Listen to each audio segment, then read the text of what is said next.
यह है कलीम न्यूज़।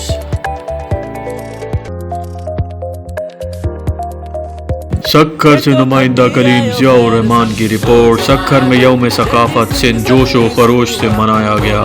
मरकजी तकरीब सक्खर प्रेस क्लब के बाहर हुई, जहां लोगों ने सिंधी टोपी अजरक पहन कर रक्स किया।